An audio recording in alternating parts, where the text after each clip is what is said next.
Ya, jadi notasi algoritma di sini itu bisa dinotasikan ke dalam tiga. Yang pertama yaitu dengan kalimat deskripsi, kemudian dengan flowchart, kemudian pseudocode. Setelah itu baru diimplementasikan ke coding. Nah, kemarin sudah kalimat deskripsi yaitu kita menuliskan tahap-tahap atau step-step yang nanti akan kita jadikan langkah-langkah untuk menyelesaikan masalah ya. Jadi step-stepnya itu masih menggunakan bahasa Indonesia. Kemudian dilanjutkan dari step-step yang bahasa Indonesia atau kalimat deskripsi tersebut dirubah ke dalam bentuk simbol. Namanya adalah flowchart. Jadi akan lebih singkat lagi tetapi lebih jelas. Kemudian dari flowchart tersebut kita lanjutkan ke implementasi pseudocode ya. Pseudocode di sini artinya adalah kode semu yang mana di sini sudah mirip bahasa pemrograman tapi bahasa pemrograman yang umum pada umumnya. Jadi sama semua bahasa pemrograman nanti akan memahami dari pseudocode tersebut, bukan mengacu ke satu bahasa tertentu ya. Nah, nanti setelah pseudocode baru diimplementasikan ke coding sendiri. Nah, ini untuk pseudocode-nya eh, definisinya dari pseudocode itu adalah yang pertama, cara penyajian algoritma dalam bentuk high level language. Jadi, karena kita kan apa ya, manusia yang bisa memahami bahasa antar manusia ya. Jadi kita mau menyelesaikan masalah juga dengan bahasanya manusia. Tetapi karena kita butuh bantuan yaitu komputer dan bahasa pemrograman, maka di sini kita membuatnya yaitu dengan bahasa yang level tingkat tinggi. Artinya di sini sudah bisa dikenali oleh manusia dan bisa dikenali oleh si komputer. Kemudian di sini sudah mirip dengan kode program, namanya adalah kode semu, tetapi di sini tidak detil ke salah satu bahasa pemrograman tertentu. Kalau kita pakai C, ya maka tidak langsung langsung mendeskripsikan bahwa ini adalah kode semu dari C++. Tetapi umum, general ya, lebih umum ke bahasa pemrograman. Kemudian di sini sebenarnya adalah digunakan untuk alat komunikasi dari si programmer ya. Programmer, misalkan programmer itu kan kenyataannya di dunia pekerjaan itu dia menerima perintah dari uh,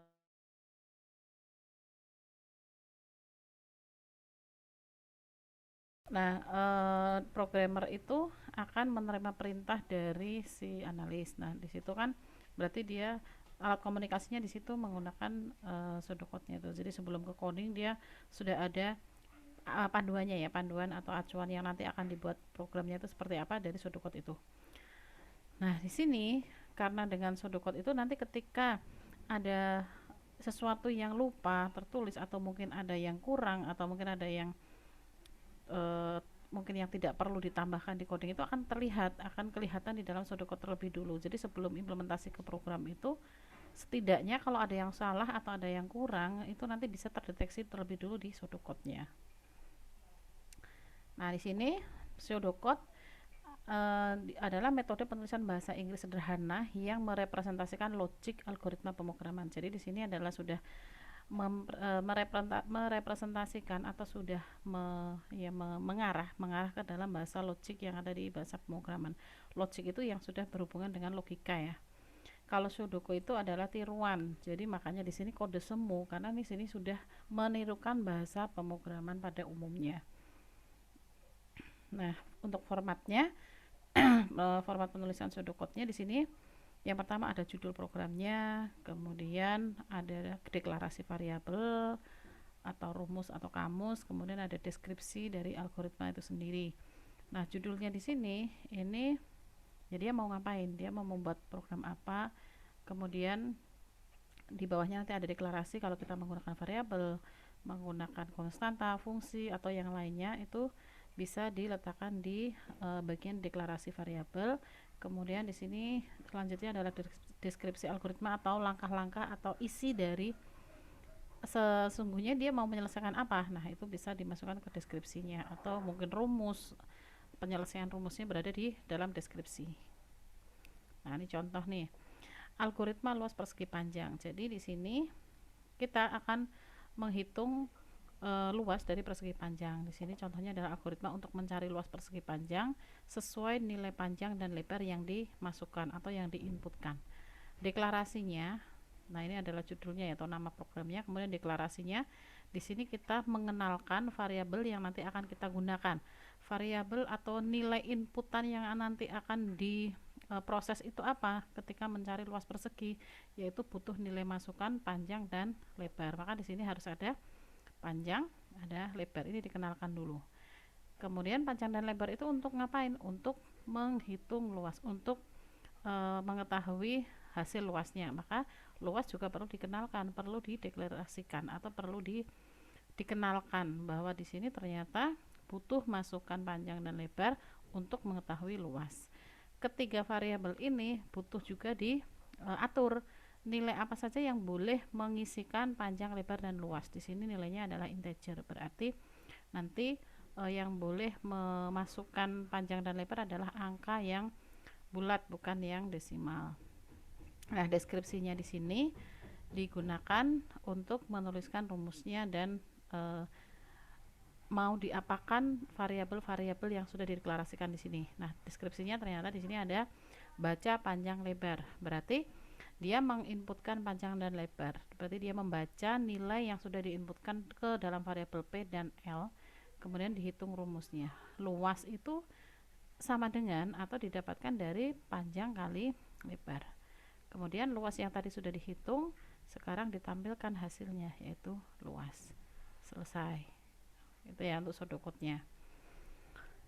Kemudian ada operasi dasar yang ada di sini, yang ada di pseudocode. Yang pertama adalah input, ada output, kemudian ada perhitungan, compute, kemudian ada memberikan nilai atau identifier, kemudian membandingkan dan memilih atau compare, kemudian melakukan perulangan. Jadi di dalam pseudocode itu deskripsinya itu bisa input, bisa output, bisa compare, bisa store, bisa membandingkan, bisa juga untuk mengulang. Nah, di sini untuk contoh yang inputan ya. Input itu biasanya dengan kata read, get, baca, input, atau KLIN atau KLN ya. Atau yang lainnya dengan bahasa-bahasa yang lain yang lebih lazim. Tapi cukup dengan read ini sudah banyak yang paham ya.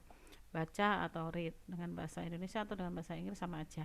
Contoh misalkan di sini ada read bilangan, berarti kita akan menginputkan nilai ke dalam variabel bilangan. Get kode program, berarti ini nanti juga akan sama, menginputkan, akan membaca nilai-nilai yang sudah diinputkan ke dalam variabel kode program dan nama mahasiswa. Output, nah output di sini biasanya dengan kata print, write, put, output, display, cetak, sama aja ya. Jadi di sini intinya adalah menampilkan. Misalkan print Amikom, maka tampilkan kata Amikom. Cetak, berarti dia juga akan menampilkan kalimat algoritma dan struktur data. Output, dia juga akan menampilkan isi dari variabel total. Nah, bedanya mungkin di sini ada Amikom, ada algoritma struktur data. Ini yang ditampilkan adalah kalimat-kalimat ini. Tapi kalau total ini nggak ada petiknya. Artinya kalau seperti ini berarti nilai yang tersimpan dalam variabel total itu yang akan dikeluarkan atau yang akan dicetak, karena tidak ada tanda petik. Tapi kalau misalkan diapit dengan tanda petik seperti ini, maka kalimat yang ditampilkan adalah kalimat yang berada di dalam tanda petik. Kalau tidak ada tanda petiknya, berarti dia membaca dari variabel total. Nilai variabel total itu berapa? Nanti akan ditampilkan nilainya. Kemudian ada melakukan perhitungan aritmetik. Di sini untuk melakukan operasi aritmetik ada simbol-simbolnya. Di sini ada plus, minus, kali, bagi, ada kurung, ya ada macam-macam ya. Di sini ada add, ada subtract, ada multiply, ada divide, kemudian ada pernyataan compute, calculate, ada hitung. Jadi kita mau menggunakan apapun boleh, atau dengan bahasa Indonesia tambah itu juga boleh, kurang itu juga boleh, tidak harus dengan bahasa Inggris ya.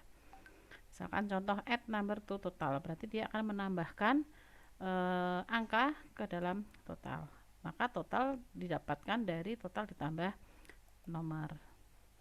Jadi kata-kata yang umum seperti ini, tapi kalau misalkan mau dengan nambah sendiri itu juga boleh, misalkan nambah, kurang, bagi gitu juga boleh.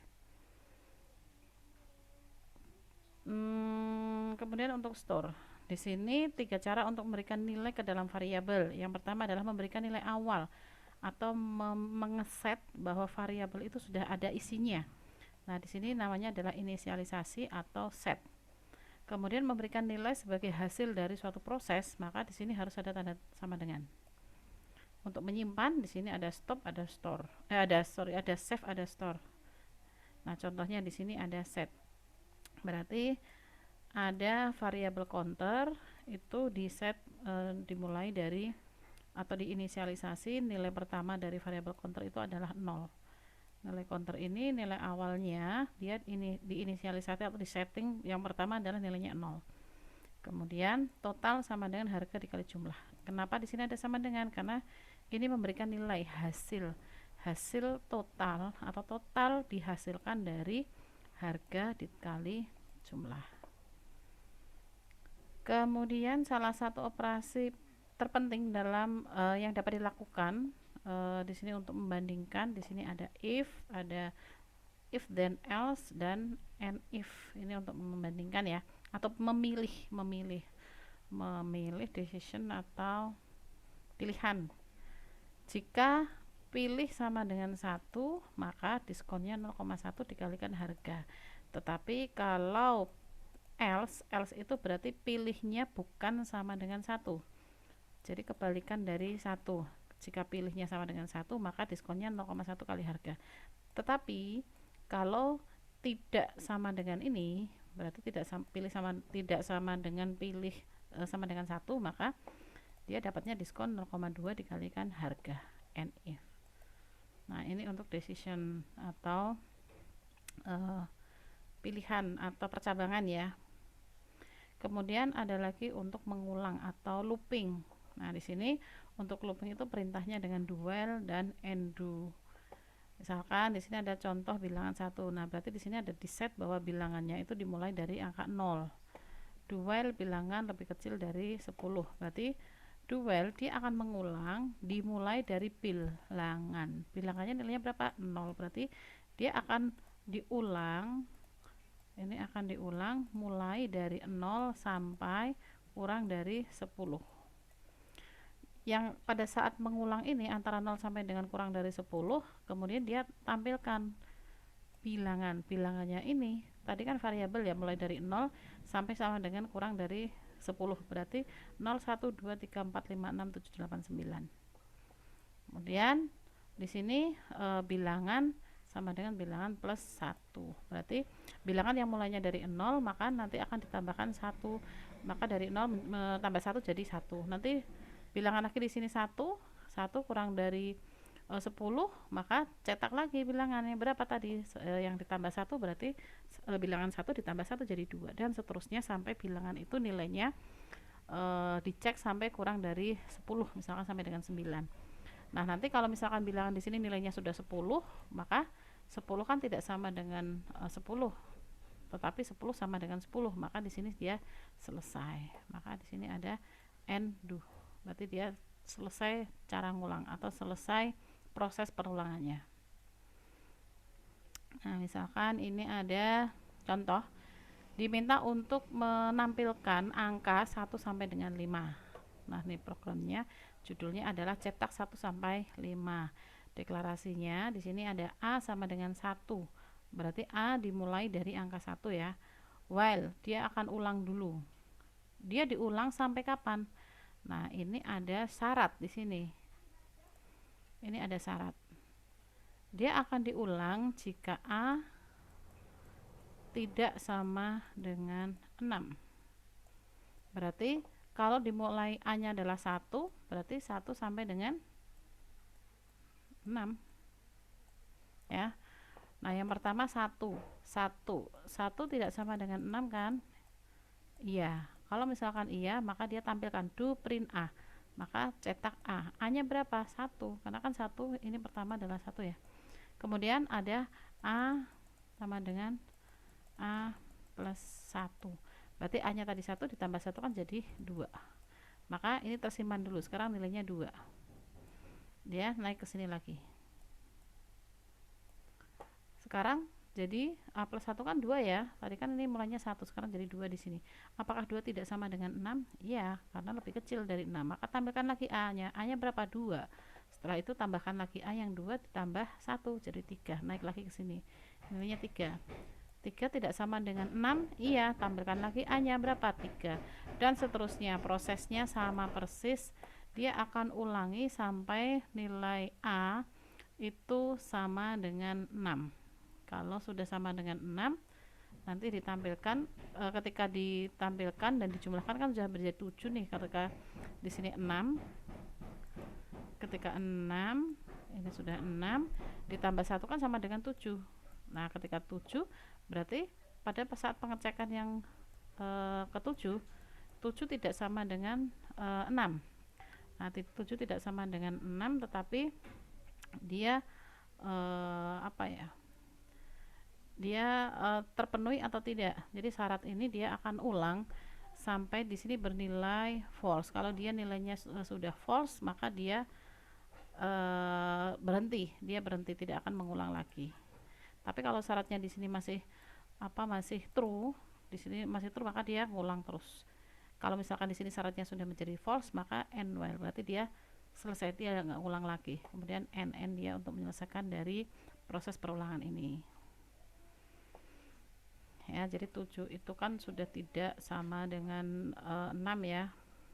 Oke.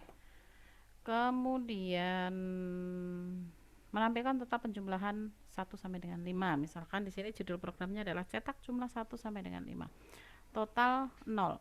A sama dengan 1. Berarti total itu nilai awalnya adalah 0, A dimulai dari angka 1. Di sini akan diulang selama ini terpenuhi. Jika A tidak sama dengan 6, jika A nanti sama dengan 6, dia sudah otomatis akan berhenti ya. Kalau tadi kan sudah sama dengan 6 berhenti, dia nggak akan ngecek yang lain lagi. Apalagi sampai dengan 7 tadi kan nggak sama ya. Nah, ini sama persis dengan yang tadi, cuman bedanya di sini ada tambahan total. Kalau tadi ketika dia bernilai A itu sama dengan 6, A sama dengan 6, maka dia akan cetak. Tapi kalau misalkan enggak, maka dia akan ditambahkan 1. Nah, di sini sama juga, ini printnya hanya A, tetapi kalau yang nomor 2 itu printnya tidak hanya A, tetapi total sama dengan total plus 1. Ada penambahan total. Jadi ketika nanti A tidak sama dengan 6, maka dia akan menampilkan total tambah 1 dulu, kemudian ditambahkan lagi, ada rumus lagi A sama dengan A plus 1. Kemudian kalau sudah selesai, nanti selesai perulangan, dia akan yang ditampilkan adalah print hasil totalnya saja. Jadi hanya totalnya saja di sini.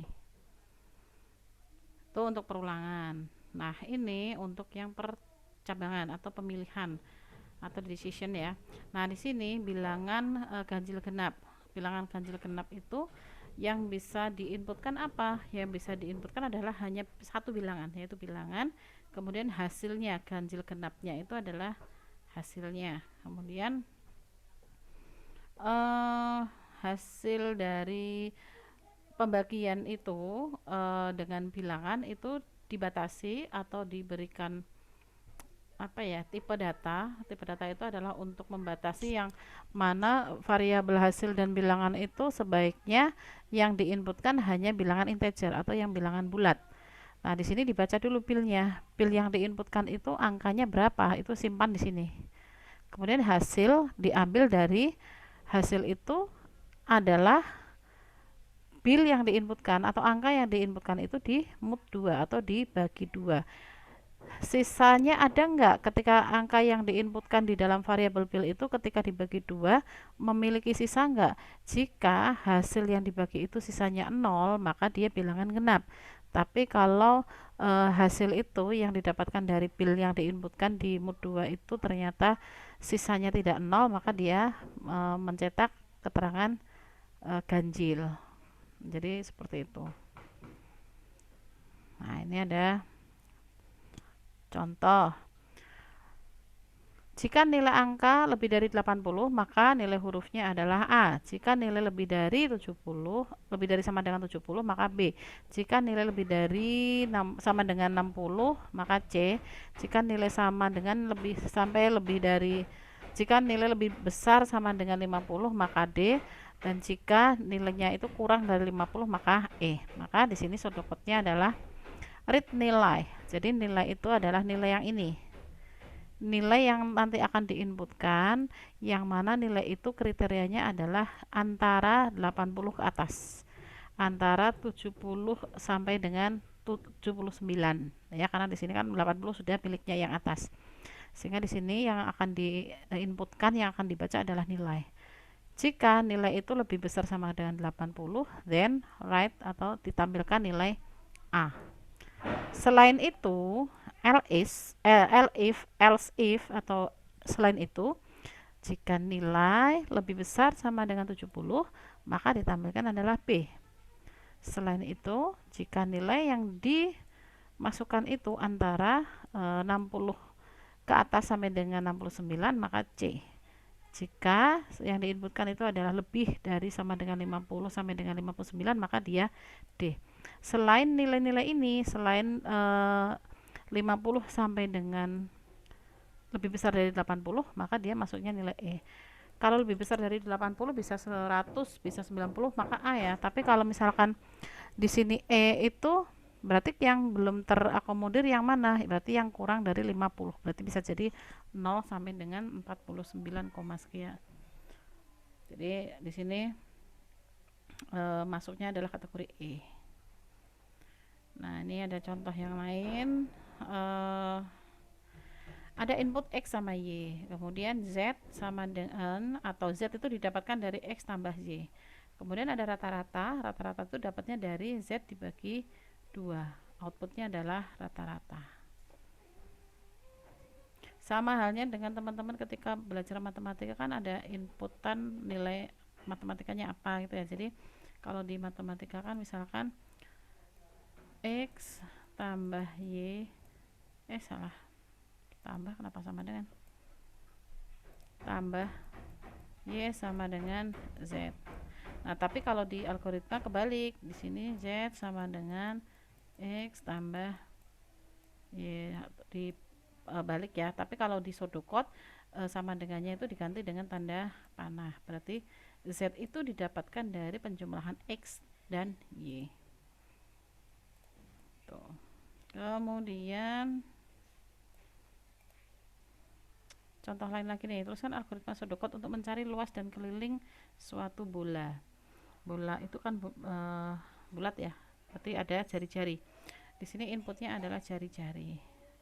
Kemudian karena dia bulat, pasti dia butuh pi. Makanya di sini pi itu nilai ketetapan atau nilai yang sudah pasti. Berarti orang tidak boleh menginputkan nilai pi karena nilainya sudah distandarisasi ya, bahwa pi itu nilainya adalah 3,14. Kemudian di sini ada keliling. Rumus keliling itu dapatnya dari mana?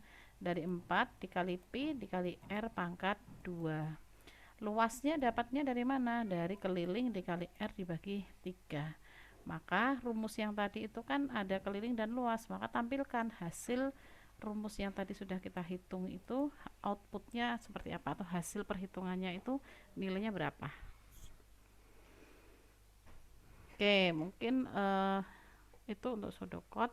Jadi kurang lebih apa ya, sudah mirip-mirip dengan bahasa pemrograman ya. Jadi teman-teman tinggal mengimplementasikan ke bahasa codingnya itu lebih mudah lagi, karena sudah benar-benar yang dituliskan di pseudocode itu yang nilai yang penting-penting saja, yang tidak berkaitan di situ tidak akan ditulis. Beda dengan flowchart, karena flowchart ada simbolnya dia sudah mengartikan bahwa input itu dengan simbol seperti apa, proses seperti apa. Nah, kalau dengan kalimat deskripsi itu akan banyak sekali beberapa yang dibuang karena ada masukan angka, proses hitung. Nah, itu kan sudah banyak cerita lagi. Jadi semakin kesini nanti akan semakin ringkas dan bisa langsung